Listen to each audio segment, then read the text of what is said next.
please.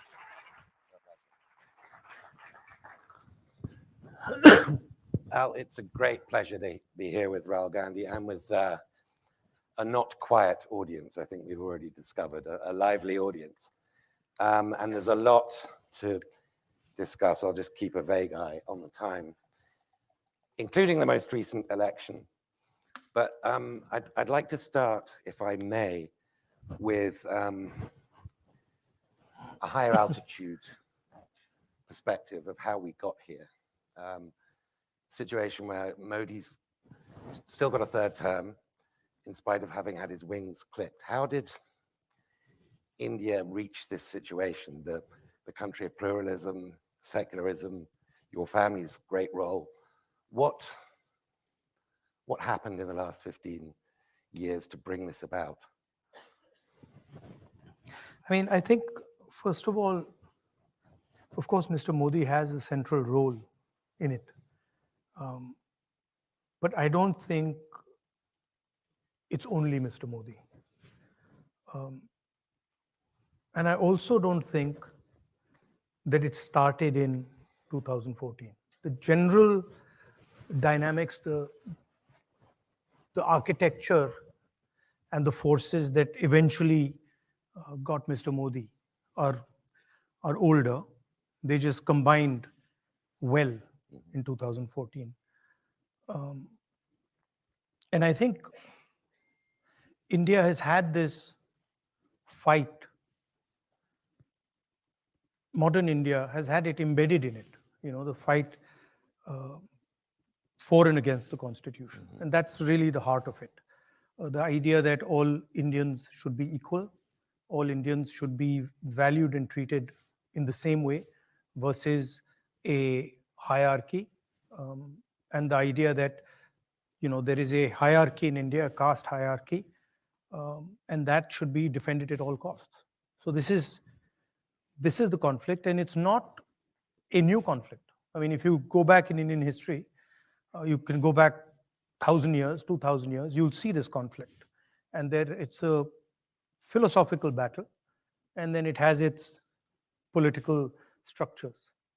So your family, I mean, I know everybody here will know, but it bears repeating. Your father was prime minister, your grandmother, Indira Gandhi, was prime minister, your great-grandfather, Jawaharlal Nehru, was leader of the independence movement and the first prime minister of post-colonial India, the greatest and the longest-serving prime minister. And your great-great-grandfather, Motilal Nehru, was obviously co-founder of Congress and therefore of the independence movement. There's nobody better than you, and looking back at your family history and at the sort of dramatic saga of India post-independence and pre-independence, to sort of stand back and ask, well, were there moments where, because your party was so much the natural party of government, that it became complacent, that it wittingly or unwittingly helped pave the way for this extraordinary period of Hindutva, which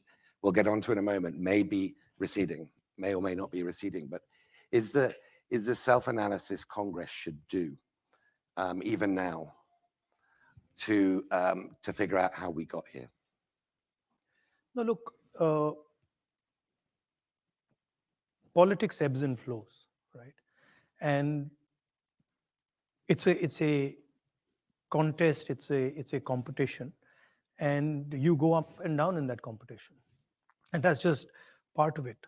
I think the way I view it, that this has given us and the India Alliance as a whole a lot of space to think about how we go forward.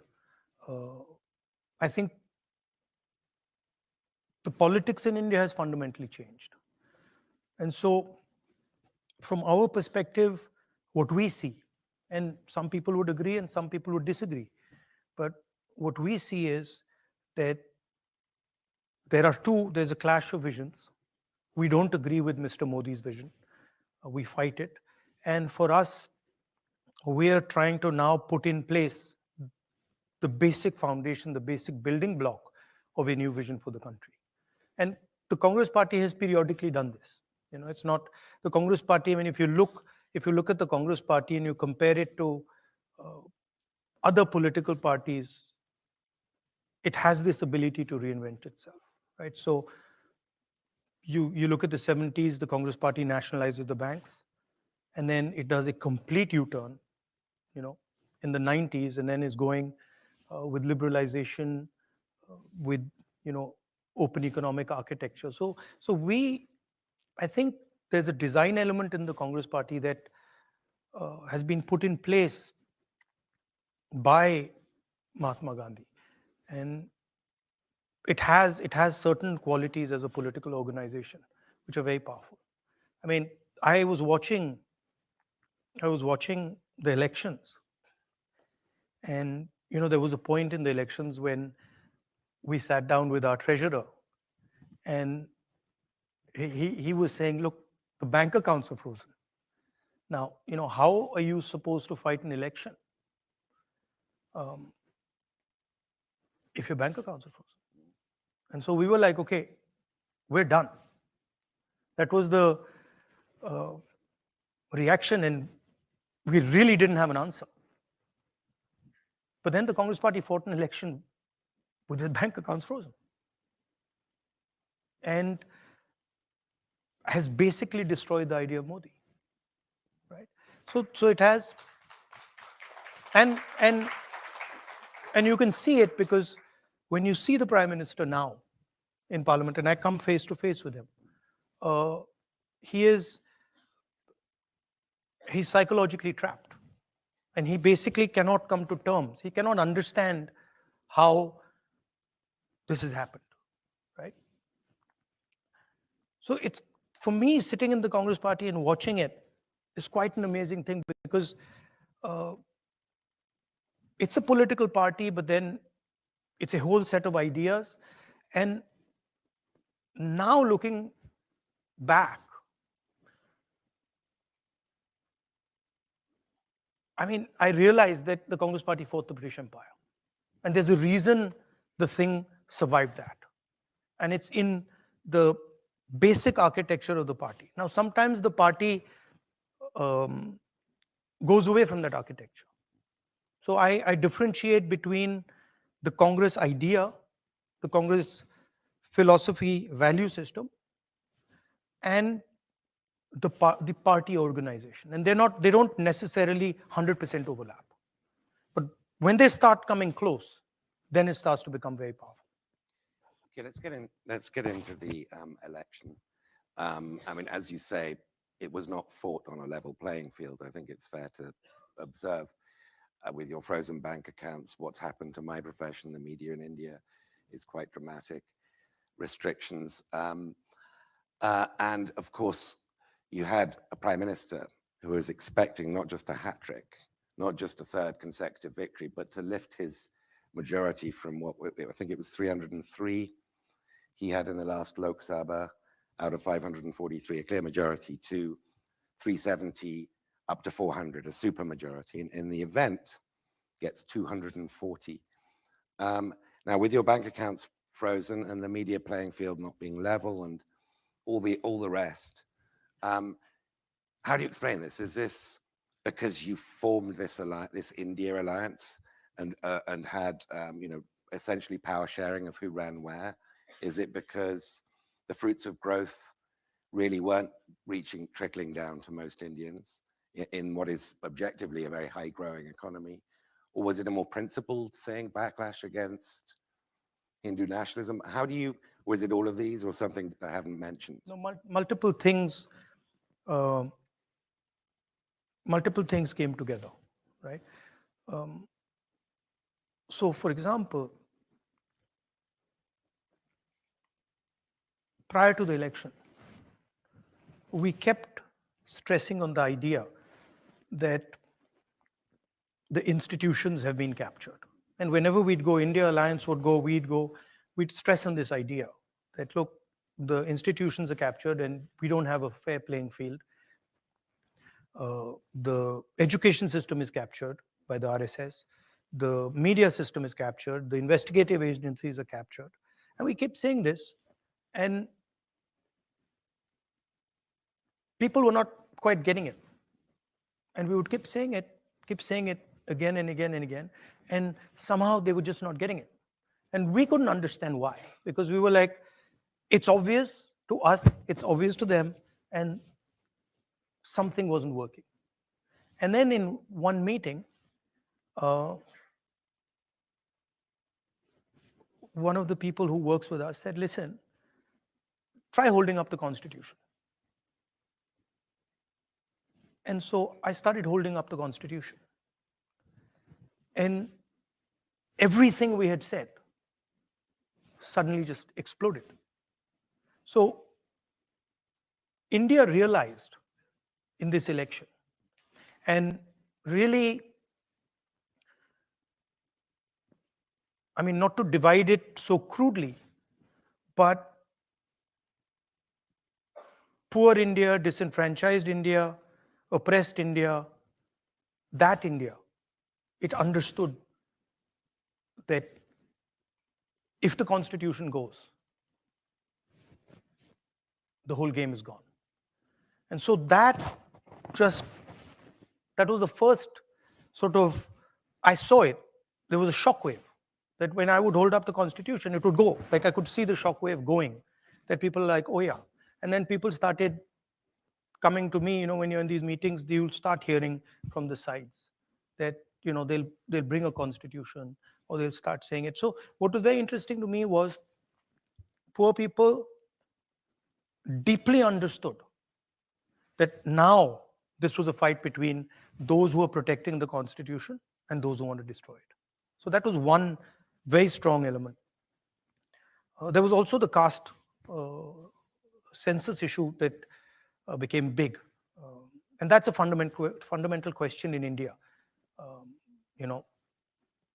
Share, what you say in Hindi, bhagidari, of the institutions, the structure, the power of the Indian state. So these things suddenly started to come together. And at some level, I was frankly blown away by the wisdom of India. Like I would sometimes sit there and say, this is quite amazing. Right? There was like a wall that suddenly arrived and said, okay, we are not backing down now. And really, I don't think the BJP, in a fair election, they were nowhere near 240 seats. No way. I mean, I'd be surprised if they had a financial, huge financial advantage. They had locked our bank accounts for one, but huge war chest.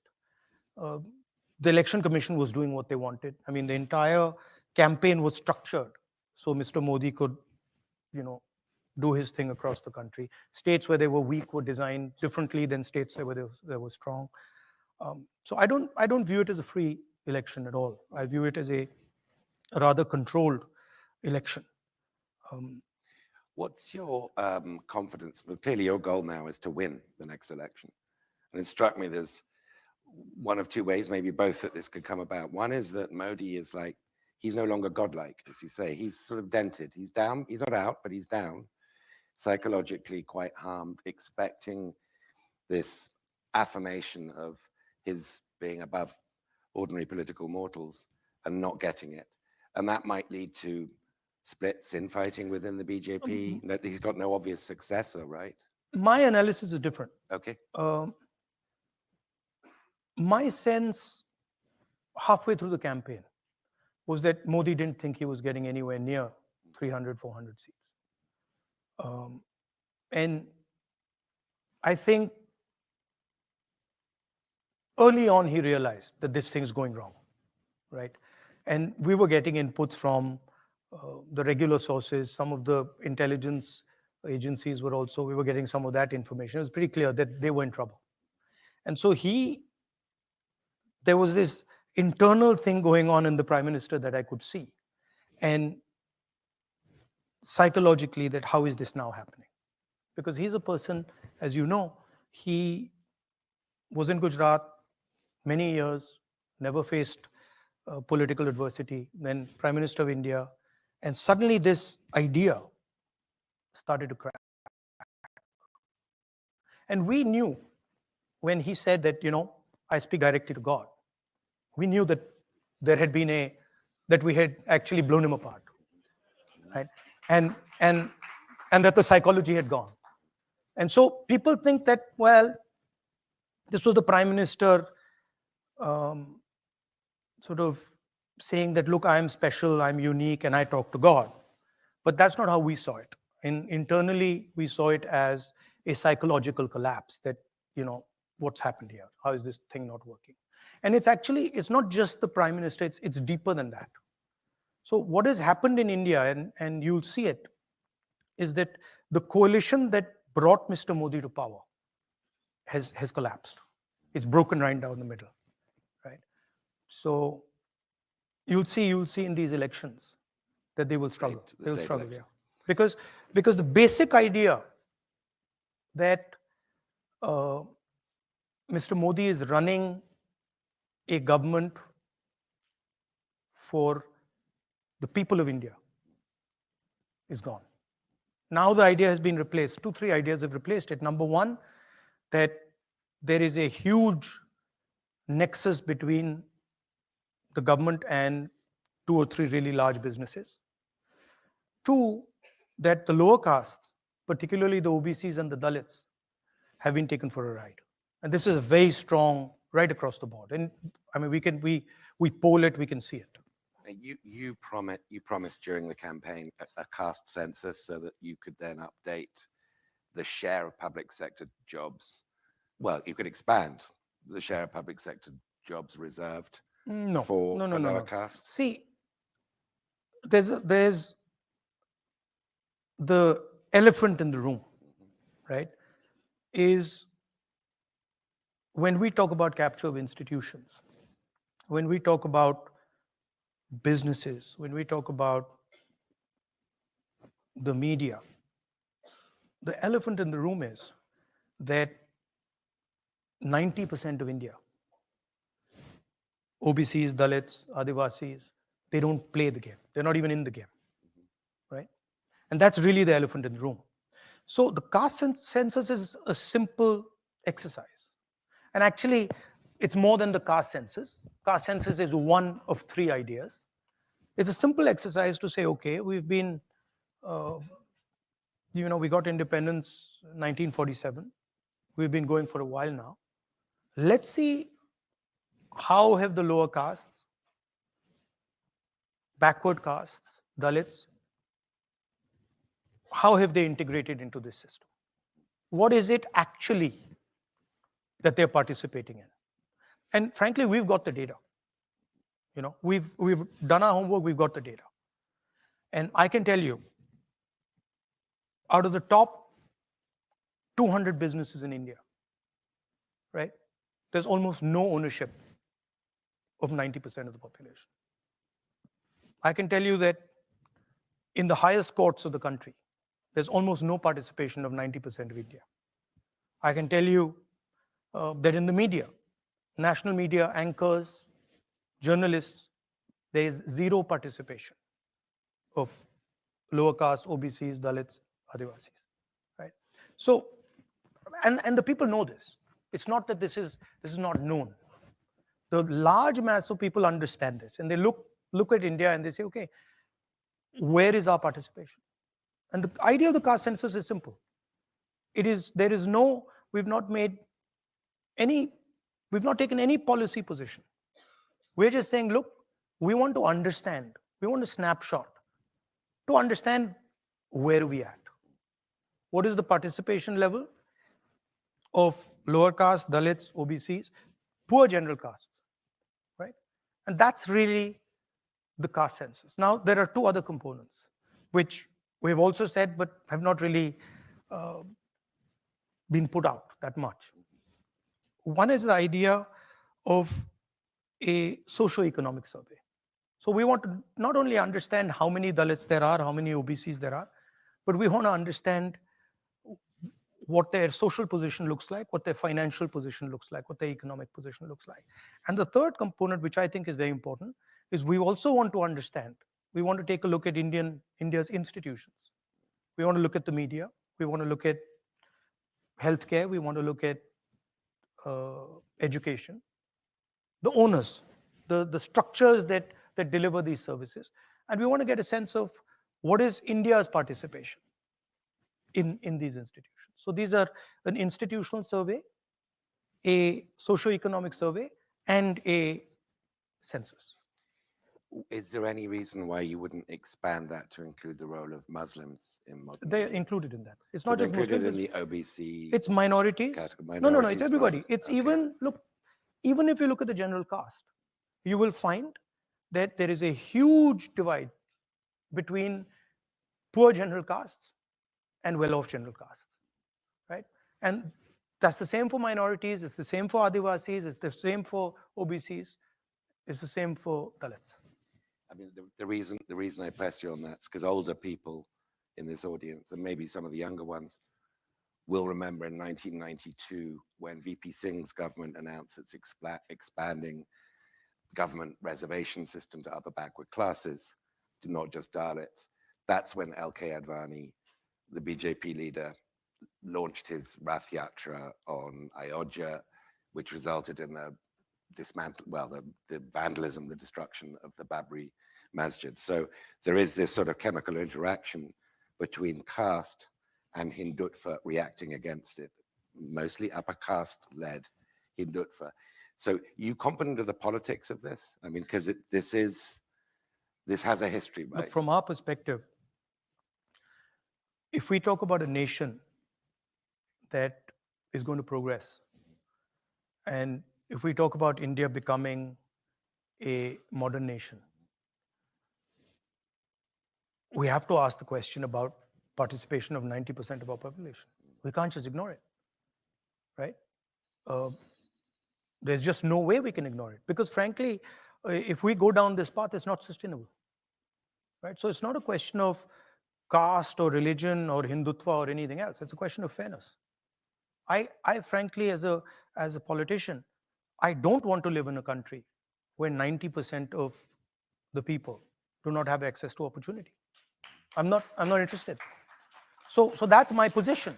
And of course, many people would disagree with it. Many people would say, and the BJP and the RSS do say, that look, don't ask this question. Let a small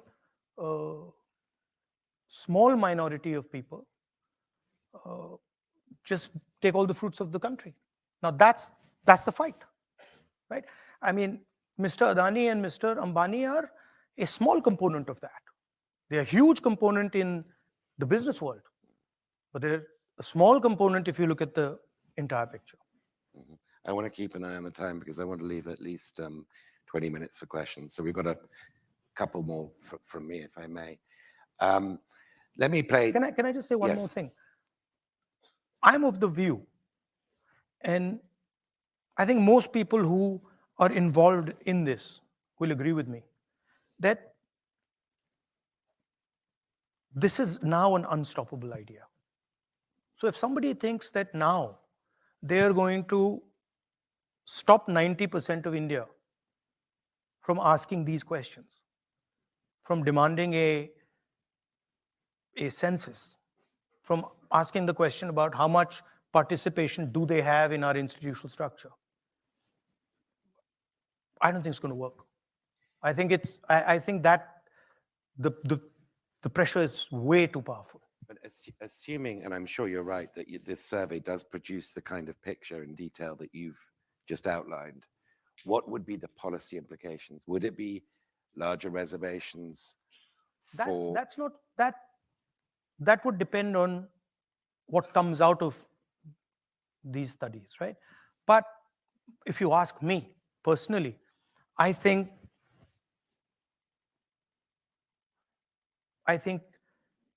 seriously increasing the amount of money the government of India spends on education, seriously increasing the amount of money the government of India spends on healthcare, providing a basic minimum to our people. Look, I'll tell you something, I mean, that just blew my mind. There's the NEET exam in India. Have you heard of the NEET exam? Okay. So I started studying the thing, and I got some people to start looking into it in detail, right? And it's mind-blowing what's going on, right? Do you know the pass mark of the NEET? 22%. Okay? So now this is how it works. If you get 95, 97%, you can go into any medical college you want. Okay? If you don't get 95, if you're not right up there and you get 95, 90, 85, 80, and you don't have money, you're not getting into medical college. And if you get 20% to 40% to 50% and you got money, going straight in. That's not an education system I want. That's not an education system I think India should have. Right? So I don't think there should be an education system that is determined simply by whether you can pay 2 crores, 3 crores, 4 crores to get in. I think that's destructive to India. Now, it's the same with the healthcare system. I mean, one of the great, for friends of India and Indians in India and overseas Indians, one of the great worries about India in the last few years has been the health of Indian secularism, the survivability of India's secularism, and the belief, I think, that your family and the independence movement in general embodied, that India is strong because it's plural and diverse, has now been, at least partially, to some extent, greatly supplanted by the idea of a much more uniform Hindu majoritarian India. Now, you've talked recently about the store of love, and I think as a sort of rhetorical counterpoint to the implication that the BJP represents a store of hate. My question to you is, are you updating your idea of what secularism is to suit the times we're in, the challenge that you're facing? Because this is a very different challenge. By the way, it's not a rhetorical idea. Okay. It's a practical idea. Mm-hmm. I don't think there's anything rhetorical about it. I walked from Kanyakumari to Kashmir, right? And halfway through that walk, I started asking myself a question. And I was in politics from 2004. And I started asking myself, why have I never used the word love as a politician? And nobody uses it, right? We use anger, we use hatred. Every day you can read it. Nobody uses love. And then I was like, well, let me try. It works. It works much better than hatred. And it works practically, right? So, and I can't stress to you how effective and how powerful it is. So it's not a rhetorical thing. Love and affection are values that everybody accepts. Everybody feels.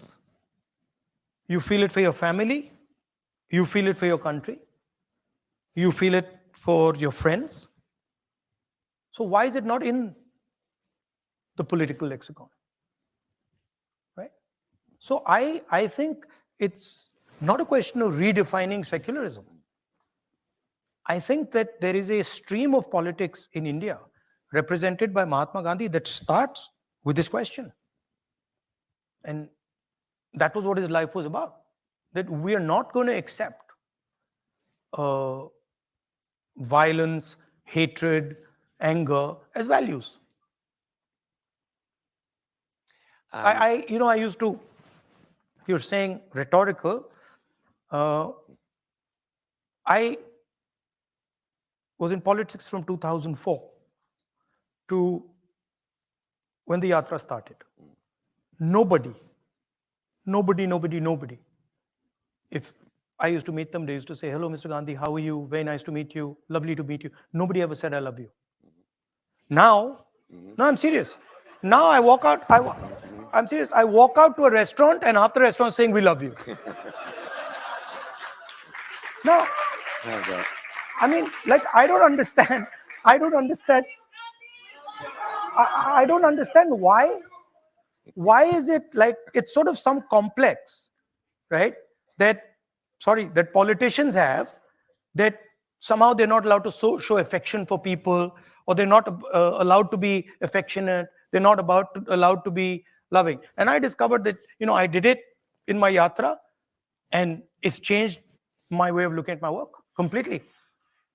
So I think it's a very powerful thing. So let me think of questions while I am asking a final one, because I'm going to give you about 20 minutes worth of questions. I'm sure there are a lot of them. I want to just touch one Yes. thing that you said, the idea of secularism. Yeah. See, India at its heart, right, is a union of languages, traditions, histories, religions, everything, right? And that's just the design of India. When you have lunch here, you get first course, salad, first course, second course. We don't get any of that. We get a thali with everything placed inside it. Right? And nobody is sitting there saying, okay, what's the first course? What's the second course? No, they're like, it's a jumble. And all the food has the same value. Right? Nobody says, you know what I'm going to do? I'm going to take the dal, I'm going to separate it from the rice, and I'm only going to eat the rice, I'm not going to eat the dal. Right? So this idea of mixing and merging, this is India. And in India, this is a very deep philosophical idea. When Indian people go to a temple, or when Sikh people or people from any religion in India go to their religious places, what they're doing is merging with the deity. Right? They're doing this. And that is the nature of India. You can't remove it. And the misunderstanding that the BJP and the RSS have is that they think that India is a whole bunch of separate things. It's not. So we don't need to redefine anything. It's already there. I can't help, and this will be my last question, I can't help branding this the Rahul Gandhi Love Actually campaign. this whatever you want. This has got to, but put it's a lot more fun. Yeah, no, I'm feeling you go that. in politics, you go and then you shout at that guy, and then that guy shouts back at you, then you abuse him, then he abuses you back. It's boring stuff.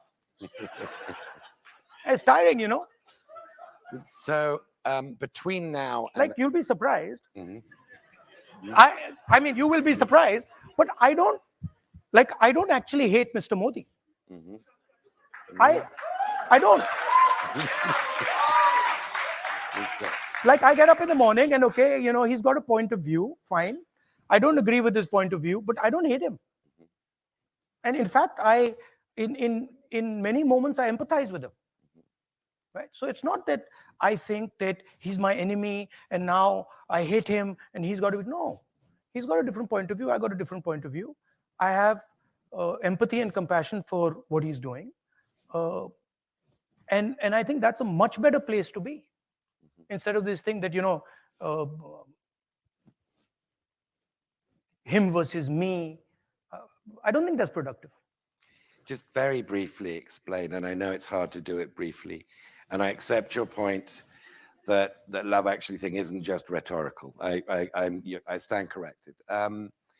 What's the practical route between here and your victory in 2029, 28, 29? I mean, giving India and it's not just me, it's millions of people, young people, giving India a vision that gives them hope. That's it. And putting in front of the people of India a set of ideas that makes them believe in the future. Today, India, and I, not to be arrogant, but I have spent more time than most walking my country. India is struggling to imagine the future. When you struggle to imagine a future, you start discussing the past. Right? So what is Hindutva's or Mr. Modi's or RSS's proposal? The proposal is, let's not discuss the future. Let's talk about the past. And that's very dangerous for a country like India, the scale of India, and it's also boring. It's boring. Okay, I don't know whether there are mics. Yeah, so, okay, first of all, the young lady, and then I'll go up there. There's a young lady here. Do we have microphones or are people? Oh, sorry, you have to, all right, don't stay in place, you have to queue up. So I didn't realize the system. Oh my God. But yeah. Okay, yeah, so we need them to be efficient questions. So, oh my goodness. This is a movement. because of the volume of questions, please keep them as short and direct as you can. Yes, please. I wanted to ask you to elaborate on your definition of secularism. Is it the absence of religion in the state, or the civil equality of religion within the state? And I specifically wanted you to apply this definition to the Uniform Civil Code, because that is a very important topic in India today. And how would, if Congress did achieve a majority in the parliament, how would Congress go about reforming and creating their own Uniform Civil Code if they do want one? Look, Thank you. The basic idea is respecting people's perspectives, okay? And believing that all Indian citizens have a unique and different perspective, and they should have a space to have that perspective. And that includes religion, it includes language, it includes the clothes you wear, it includes the food you eat, it includes everything, right? BJP is proposing a uniform civil code. We haven't seen it. We have no idea what they're talking about. So for us to comment on it doesn't make sense. When they pull it out, then we'll have a look and we'll comment on it. But when you talk about, may I ask a follow-up? But I think not. Okay, I'm sorry. I mean, because I'm sure there'll be variations. You can ask me the follow-up afterwards. We're probably going to be even-handed, so yes. Hello. Mr. Gandhi, you lead the Indie Alliance, which is seen by many as an alternative to the BJP-led NDA government. Looking at the 2024 Lok Sabha elections, your party was not able to agree on seat-sharing policies with your alliance partner, which was Mamata Banerjee's TMC. You also have alliance partners like the Hindutva-based Shiv Sena UBT. My question is, if elected, how will you effectively run a government with such a divided coalition that cannot seem to agree on anything except for the removal of Prime Minister Modi? No, actually we agree on a lot. We agree that the Constitution of India should be defended. Most of us agree on the idea of the caste census. We agree that two business people, namely Mr. Adani and Mr. Ambani, shouldn't run every single business in India. So for you to say that we don't agree, I think is inaccurate. Second thing is that all coalitions are negotiations, right? So a certain amount of to and fro will always take place. That is perfectly natural. There's nothing wrong with it. And we have run governments again and again which have been successful using coalitions. So we're pretty confident that we can do it again. Thank you. And actually, I think if we get it right,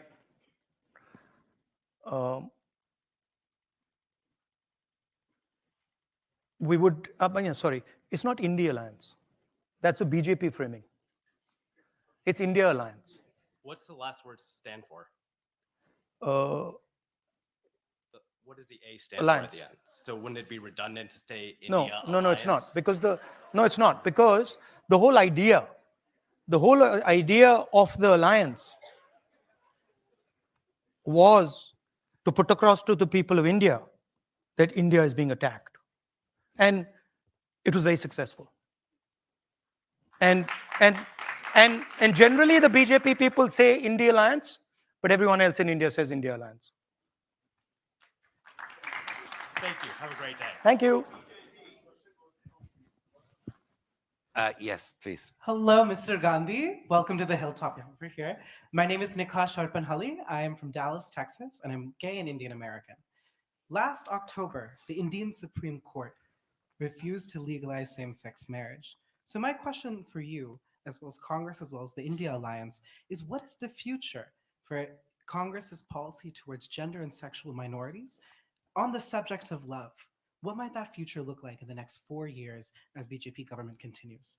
And on that same subject, what is the role of Congress and other interlocutors in promoting a freer, fair, and more loving India? I think I can't really comment on a Supreme Court judgment. But what I said earlier, from our perspective, what you want to do, how you want to live your life, what religion you want to follow, what you want to wear, what your sexual preferences are, is your business. It's not our business. And for us, we would defend your right and everybody else's rights to express themselves and to live in a way they think fair. As long as you're not disturbing other people, being violent, being aggressive, we tend to accept it. Thank you. Welcome to Georgetown. Thank you. Just before I'm taking the next question, given the weight of questions, am I allowed to extend this to 5:10? Because we started at 4:10. Is that all right with you? So I know I'm looking beyond you, but I should ask you first. And the answer is yes. Yeah, it's fine. Good. Yes, sir. Who should be the face of the whole party? Do you think you're the best leader to be able to take on Modi, or is there someone better? I mean, our position in our alliance is that we are not going to answer that question until we won the election. And there are multiple people, very talented people in the India Alliance. So we're not, because the moment we start that discussion, right, it opens the space for the press and the BJP to create issues. So our decision is that we're not going to raise that question. We're going to fight the election, and then after the election we decide. Thank you very much. Thank you. Please. Hi, Mr. Gandhi. I'm Nikita. I'm a third-year undergraduate student at Georgetown, and I'm originally from Bengaluru in India.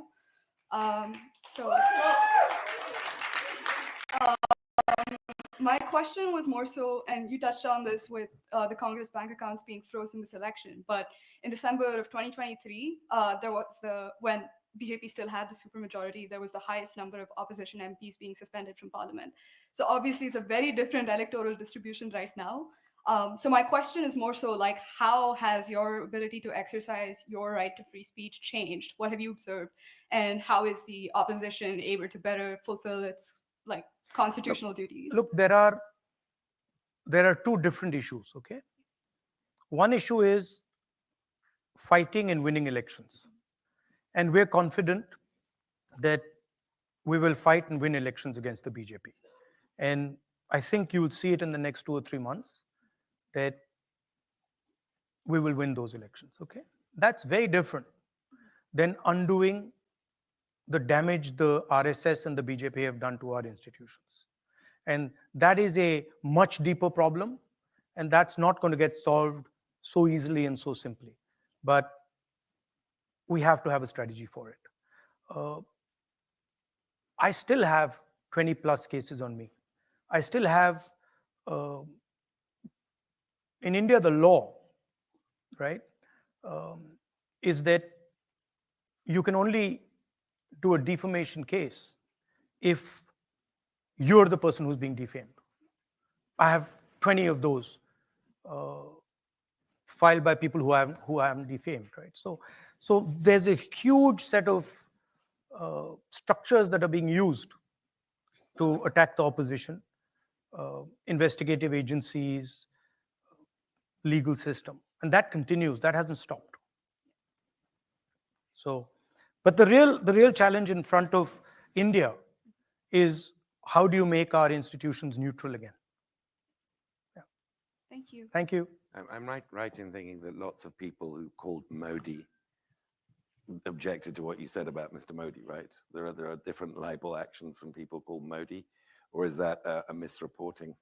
No, I mean it's a legal case, so I'm not going to go into the details of it, but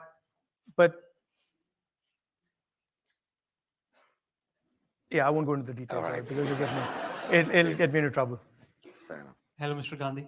My name is Himank. I'm a recent MBA student from UC Berkeley. I came here to see you and meet you. One, really admire your courageous attempt at bringing vulnerability into politics using words like love. That's indeed very rare. I also did a small census in my class of all the Indians who were in my classroom. Around 7 in 10 said that they would want to return back to India in a few years. This is very different from how the situation was around 10 years ago or 15 years ago in the United States.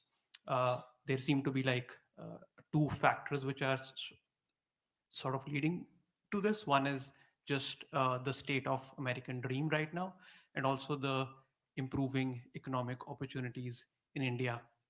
Around 1 million students have migrated to India, to US from India since the past 5 years. I just want to know, one, what is your comment on this phenomena? And second is, what is your message to students who are not able to avail the economic opportunities because of which they came to United States? Look, and I've said this a couple of times,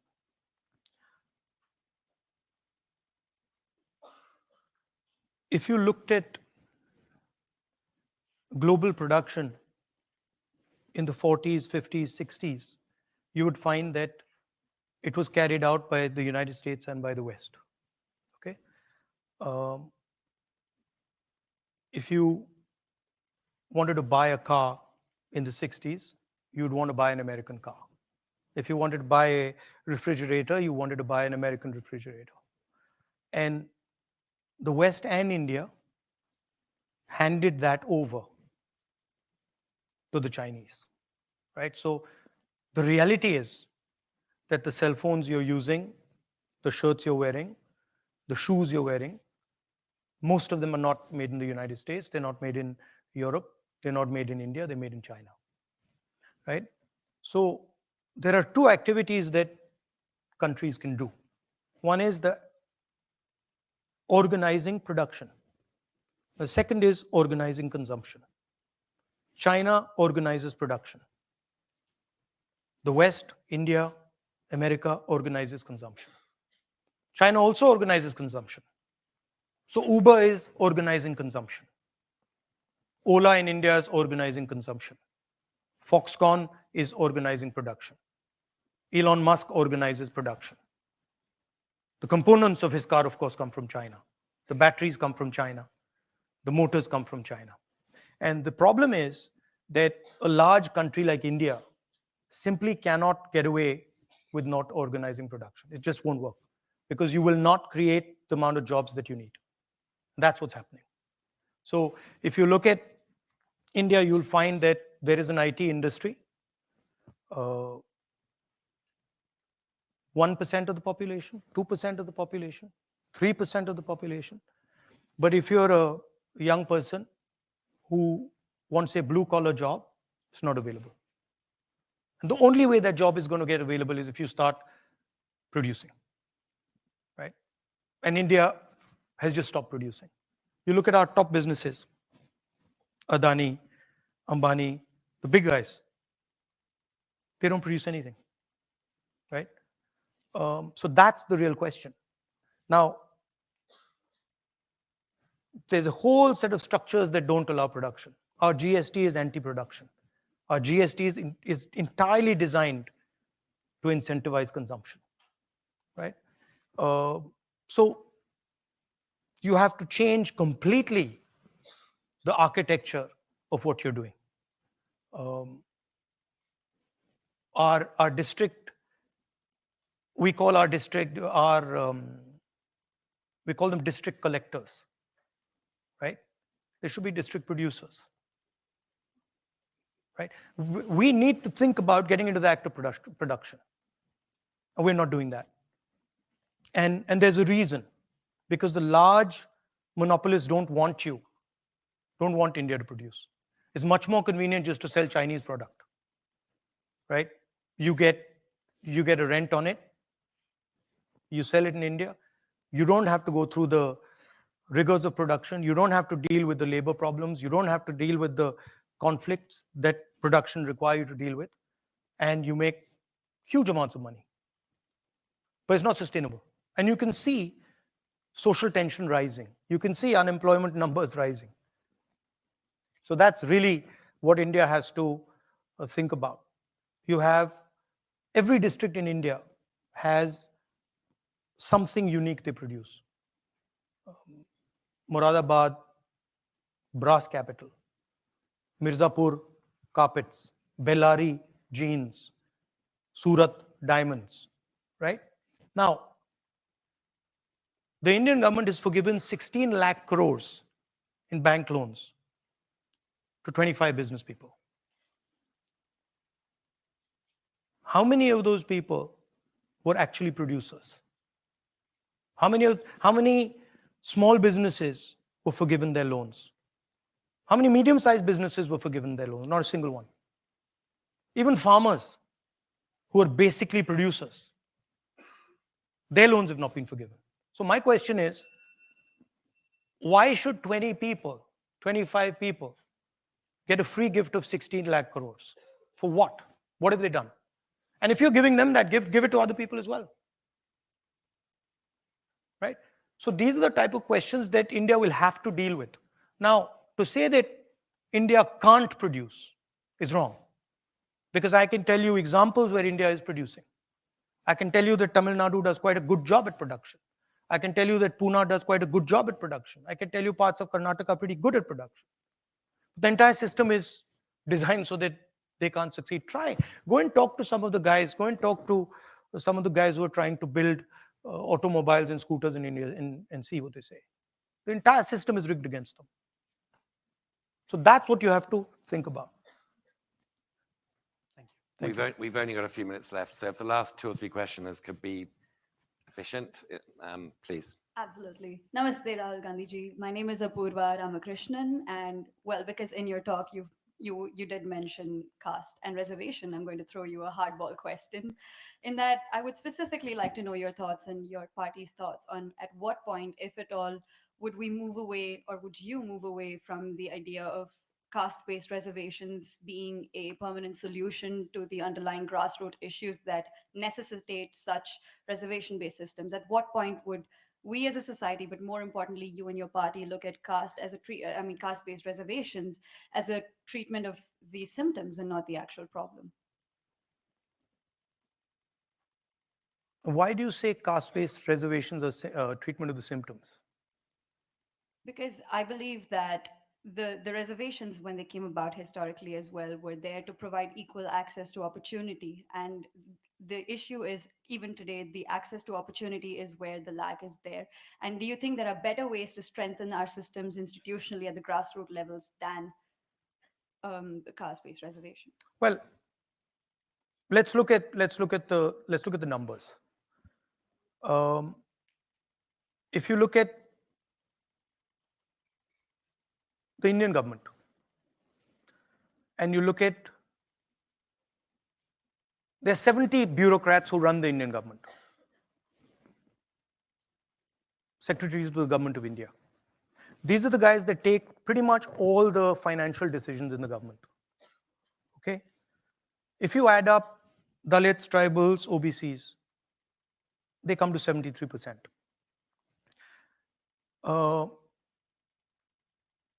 Out of 70 people, there's one tribal. I think 3 Dalits, 3 OBCs. So, and I think a minority. So 90% of India, in the government of India, has access to less than 10% of the positions that determine how money is going to be spent. And when you actually look at the financial numbers, then tribals get 10 paisa out of 100 rupees. Dalits get, I think, 5 rupees out of 100 rupees. And OBCs get a similar number. So the fact of the matter is that they're not getting participation, right? And the problem is that 90% of India is not able to play, right? Go through the list of every single business leader in India. And I've done it. Show me the tribal name. Show me the Dalit name. Show me the OBC name. Out of the top 200, I think there's one OBC. They're 50% of India. So we're not treating the symptom. That's the problem, right? Now, it's not the only tool. There are other tools. But we will think of scrapping reservations when India is a fair place. And India is not a fair place. Now, that creates a problem because there are many people who come from the upper castes, right? Who say, look, what have we done wrong? Right? Why are we being punished? And so then you think about increasing dramatically the supply of some of these things. You think about decentralizing power. You think about involving many more people in the governance of our country, right? You think of opening up, I mean, frankly, with all due respect, I don't think any of you are ever going to become Adani or Ambani. And there's a reason for that. You can't. Because those doors are closed. So the answer to people in the general caste is you open those doors. I think we have time for one final question, so make it count. Hello, Mr. Gandhi. My name is Risa. I'm a third-year student at Georgetown, and I'm originally from Mumbai. My question to you is based on your comment that our institutions have been captured. I wanted to ask, what are the actual policy reforms that the INC sees in order to uncapture our institutions? You said that our education system is extremely unfair and only really prioritizes the success of the rich. So how can we change these systems to make them more meritocratic and make them service the general population of India? I mean, the institutional capture is something that's new. And frankly, we're going to have to navigate that when we come to that point because we've never dealt with that. We've never dealt with a situation where, the RSS has filled an entire institution with its people. And so we have some thoughts about it, but we'd have to do it as and when it happens. In terms of the education system, it's just dramatically increasing access, dramatically increasing the size of the education system, putting much more money into it. The best Indian education institutions are still government institutions. IIT is not a private institution, right? IIM is not a private institution. People forget that. There's no private institution that matches the IITs. Everybody accepts that. So putting effort into designing new institutions, scaling up old institutions, and decentralizing some of these things, I think would help. Thank you. Thank you. So with apologies to the other questioners, I'm gonna have to end it now. But I just want to thank Mr. Gandhi. That was one of the most unusual interviews I've done. Love being cited more often than I normally expect, and it was very, very interesting to talk to you. Thank you. Thank you so much for sparing the time. Thank you. Thank you. That was great.